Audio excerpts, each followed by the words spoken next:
Hello everyone, welcome to our channel rise and shine. मैं श्वेता मुनेश्वर, आपकी special educator.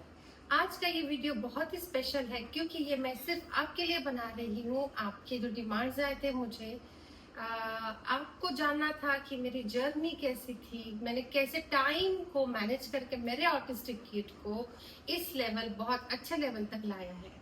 सो time management का बहुत बड़ा रोल है हमारे ऑटिस्टिक बच्चों के साथ, क्योंकि स्कूल्स में बच्चा बहुत देर तक उसका टाइम चला जाता है, फिर वो थेरेपीज में जाता है, फिर उसके स्पोर्ट्स क्लासेस भी होते हैं, फिर घर पे आने के बाद स्कूल का होमवर्क है, फिर वो थक जाता है। तो मैं कैसे एज अ मदर, मैंने तो बहुत सारे टारगेट्स प्लान करके रखे हैं कि मुझे ही सिखाना है, क्योंकि हमारे बच्चे क्योंकि स्कूल से नहीं सीख कर आते हैं, हमें उन्हें सिखाना होता है, राइट। तो हम तो पूरी कोशिश कर रहे हैं एज अ पेरेंट। मुझे मैसेजेस आते हैं, लेकिन वो कोशिश करने के बाद भी कुछ ना कुछ चीजें छूट जाती है और हर दिन हर चीज हो नहीं पाती है और बच्चा सीख नहीं पा रहा है। सो आपको क्या करना है, आपको सबसे पहले जो मैं अपना तरीका बताती हूँ। मैंने मेरे बच्चे के साथ टाइम 24 आवर्स का ही सबके पास है, लेकिन कैसे मैनेज किया और उसको ज्यादा प्रेशराइज भी नहीं किया। सो आपको सबसे पहले प्लान बनाना है। मैं वीकली प्लान बनाती थी, मंथली प्लान पर मुझे भरोसा नहीं है, क्योंकि वो बहुत ज्यादा गोल दिखता है तो हम बहुत डिस्ट्रैक्ट हो जाते हैं एज अ पेरेंट कि अभी ये कराओ या ये कराओ, and there is no consistency in our work. So मेरा जो तरीका है वो है वीकली प्लान लेकर फिर उसको मैं पर डे का प्लान में काम करती थी। हर दिन का मेरा एक प्लान होता था जो मैं वीकली प्लान से मैंने शॉर्ट करके बनाया था। फिर वीकली टारगेट्स मैंने लिए हैं, उसमें मुझे जो जो काम करना है उसको मैंने पॉइंट्स में लिखकर फ्रिज पर स्टिकी नोट्स पे चिपका दिया है।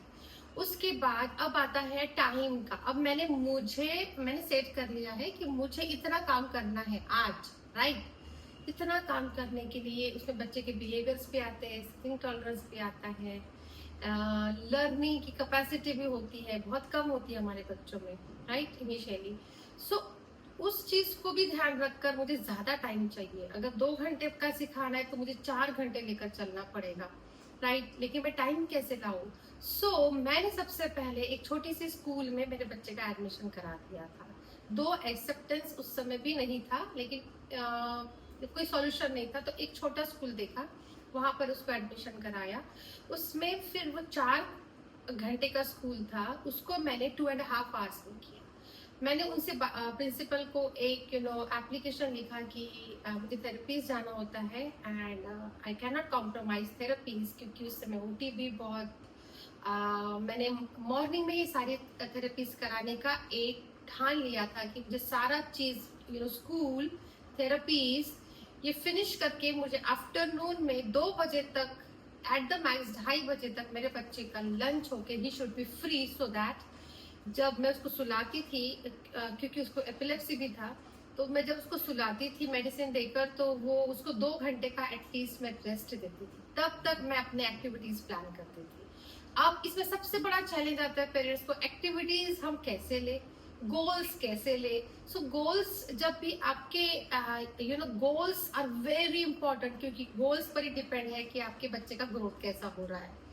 अभी जो प्रेजेंट लेवल है बच्चे का, वो लेवल से एक स्टेप आगे का आपको गोल्स प्लान करने हैं, ठीक है। अब गोल्स सेट करने के बाद 2 घंटा जब बच्चा मेरा सो जाता था आफ्टरनून में, मैं उसे उठाने से पहले सारी एक्टिविटीज, अब कौन सी एक्टिविटीज मैं लेती थी, अब क्योंकि उसे एपिलेप्सी था एंड ब्रेन डेवलपमेंट नहीं होता है मेरे बच्चों का, मतलब एज अप्रोप्रिएट नहीं होता है, इसलिए मैंने कराया कॉग्निशन एक्टिविटीज।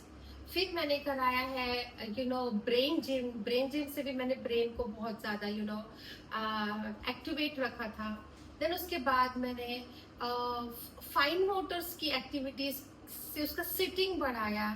फिर उसका इंटरेस्ट देखा, उसका इंटरेस्ट कौन सी चीजों में है, तो कलरिंग में है, नहीं है तो फिर आर्ट एंड क्राफ्ट में, कलरिंग में डेवलप किया, नई नई चीजों को लाकर। इंटरेस्ट डेवलप करने के बाद उसके साथ में बैठकर काम करती थी, उसको बिठाकर काम करती थी। फिर जब बिठाकर काम किया तब उसका सिटिंग भी बढ़ने लगा एंड मेरे पास फिर लर्निंग भी उसकी बढ़ने लगी एंड एक्टिविटीज तो ऑलरेडी प्लान थी। इस तरीके से मैंने प्लान किया था उसका। 4 to 6 में उसे एक्टिविटीज कराती थी। 4 to 6 के बाद में हमने स्केटिंग क्लास लगाया था इनिशियली। तो वो 6 बजे का था, लेकिन मैं थोड़ा सा लेट ही पहुंचती थी। तो उसका 45 मिनट्स का स्केटिंग हो जाता था। उसके बाद आने के बाद फिर उसको थोड़ा सा फ्रेश करने के बाद मेरी और एम्पल ऑफ एक्टिविटीज, वो जो 1 घंटा स्केटिंग करता था, मैं वहां पर ग्राउंड में जाकर अपनी विहान के लिए, मेरे बच्चे के लिए एक्टिविटीज बनाती थी। एंड आने के बाद फिर मैं एक्टिविटीज उसके साथ करती थी। एक्टिविटीज में क्या, जो मैंने पहले बताया, जिससे उसका सेटिंग टॉलरेंस बढ़े, उसका कॉग्निशन बढ़े। मैं मैथ्स में उसका काफी इंटरेस्ट मैंने देखा था, तो मैथ्स से रिलेटेड काफी मैंने वर्कशीट्स निकाल कर उसके साथ काम किया था। आने के बाद फिर जैसे हम लोग मान लीजिए 7:15 को क्लास फिनिश होती थी, तो 7:30 तक, क्योंकि पास में ही। One more thing I focus is, हर चीज मेरे घर के सर्कमफरेंस में मतलब 2 किलोमीटर से ज्यादा दूर नहीं होना चाहिए। मैंने ये सोच लिया था। आई वॉज सो लकी कि मुझे थेरेपीज भी पास में मिल गई थी। सो 2 और 5 एट द मैक्स, 5 भी नहीं, उससे भी कम टाइम में मैंने सारा चीज को वाइंड अप करना था। फिर जब उसका डिनर होने के बाद, क्योंकि आफ्टरनून में सोया है, तो रात का फिर 2 घंटा मुझे मिलता था। रात के 2 घंटे में फिर मैं उसकी पढ़ाई से related special education and language, picture से दिखाकर लैंग्वेज को कवर करती थी। तो मैंने ब्रेन एक्टिविटीज भी कवर कर ली, मैंने कॉग्निशन भी कवर कर लिया दिन में, मैंने लैंग्वेज से रिलेटेड एक्टिविटीज भी कवर कर ली एंड एकेडमिक्स भी कवर कर लिया। तो इस तरीके से मेरा पूरा डे बहुत ही बैलेंस्ड रहता था एंड बच्चा होलिस्टिकली मेरा ग्रो हुआ है। I hope it will help you and thank you for liking my channel.